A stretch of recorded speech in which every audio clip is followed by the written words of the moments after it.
Now look at the topic. Now if you understood the previous video, then only you will understand this topic, transcription unit and gene. Here it is written that genes are the functional unit of the inheritance. They are located on the DNA, as I told you in the previous video. Then here they are saying that DNA is actually coding for the RNA also. So the part of the DNA which is coding for RNA is also defined as a gene. This is one thing which we have already discussed.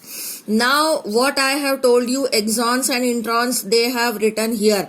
The coding part of the DNA is called as what? Exons, and the non-coding parts are intron, and introns are not appeared in the processed RNA, and exons are the sequence which will appear in the processed RNA. However, they have not drawn this diagram of processed and unprocessed RNA, but they have explained only. Hence, I have just explained you first that, and then I am explaining this. This topic would have not been clear if you will not understand the previous video.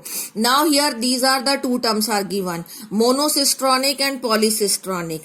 So actually what happens, the functional part of the DNA are actually the cistrons. They are the structural gene or cistron, and as you can see here that all these cistrons are there in parts only. This is one cistron, this is another, this is one, this is one. These are the functional part of the DNA. So these are cistron, cistron, cistron. So we can say in eukaryotes these are monocistronic. This is monocistronic because one part is joined together. So here it is written that transcription unit could be said as monocistronic. Mostly in eukaryotes, the structural gene in the transcription unit could be said to be monocistronic in eukaryotes. These are the structural genes and they are monocistronic because they are in pieces. Okay, but in prokaryotes they are called as polycistronic in bacteria.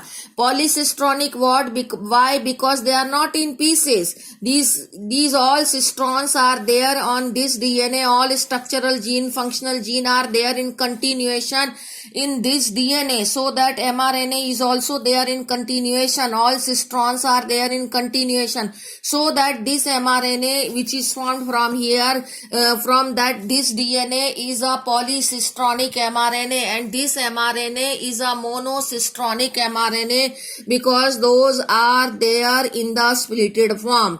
This all is written here. Okay, so this will be clear to you only when you will understand the previous video. Now we are here coming to the types of RNA and process of transcription. So in this video what is given, that actually the RNA polymerase enzyme is there, and that RNA polymerase enzyme is responsible for the formation of what we have discussed, that from the DNA the RNA is formed. As you can see, this RNA is forming here from this DNA, but this RNA polymerase enzyme, question is that how can one RNA polymerase enzyme is responsible for the formation of mRNA, tRNA and rRNA? So answer is that for all the three types of RNAs, there are three types of RNA polymerase enzymes are there. This RNA polymerase enzyme has a very catalytic role in the process of transcription. And another question is that how do one RNA polymerase enzyme can initiate the process, can elongate the formation of RNA and can terminate the formation of RNA. So it is also answer is that one RNA polymerase is not responsible for all the three steps. Actually RNA is helping in the elongation. For the initiation there is a sigma factor, and for the termination there is a rho factor. Okay, now I am explaining you this whole process. First of all, on the DNA there is a promoter region, ये वाला promoter region. इसके साथ में RNA polymerase enzyme bind करेगा, और वो RNA polymerase के साथ में the sigma factor will join. Here it is present on DNA, so that the initiation of the formation of RNA will take place. Okay, RNA का बनना शुरू होगा.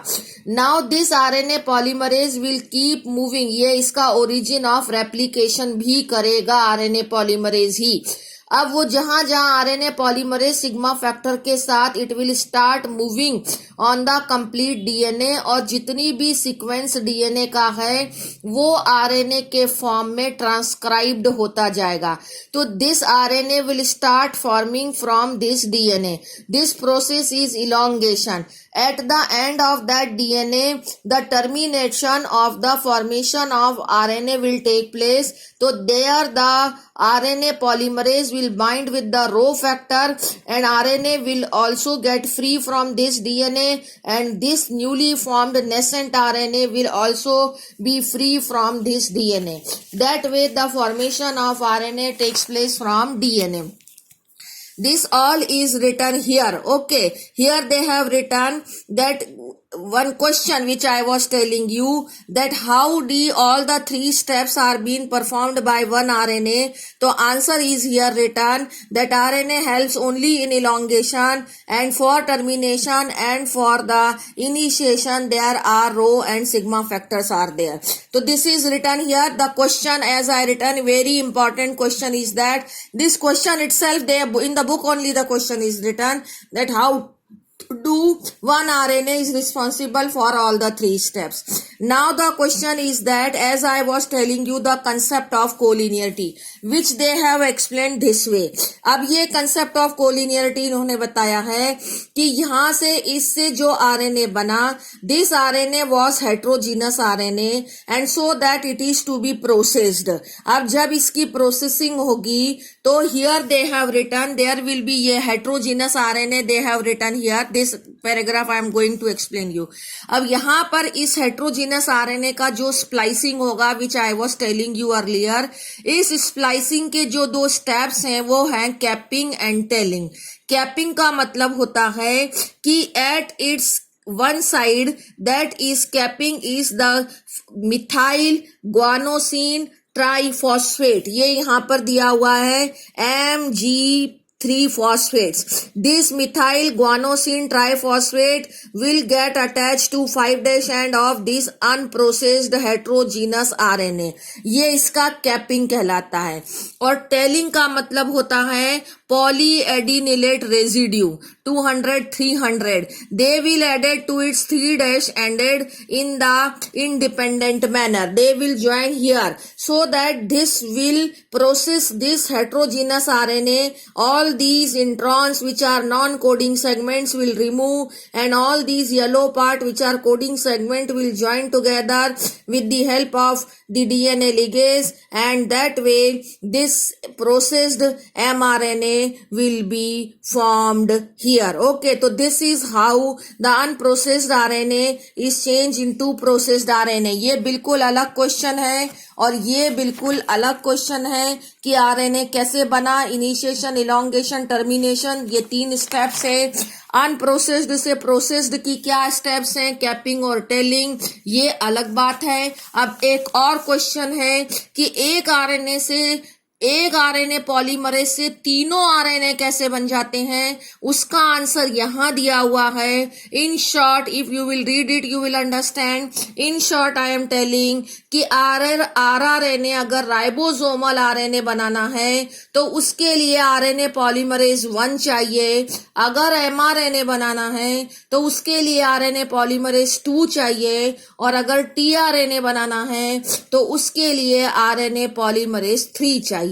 तो इस तरह से 3 तरह के आरएनए पॉलीमरेज हैं और तीनों के लिए अलग अलग तरह के आरएनए बनाने की रिस्पॉन्सिबिलिटी है. तो this point is written here that RNA polymerase 1 is responsible for rRNA, RNA polymerase 3 is for tRNA, and RNA polymerase 2 is responsible for heterogeneous mRNA, पहले हेट्रोजीनस mRNA बनेगा, फिर उससे mRNA बन जाएगा, hnRNA यहाँ पर लिखा हुआ है। इसके अलावा और भी कई तरह के RNAs होते हैं, जैसे कि 5S RNA है, snRNA है, स्मॉल न्यूक्लियर RNA।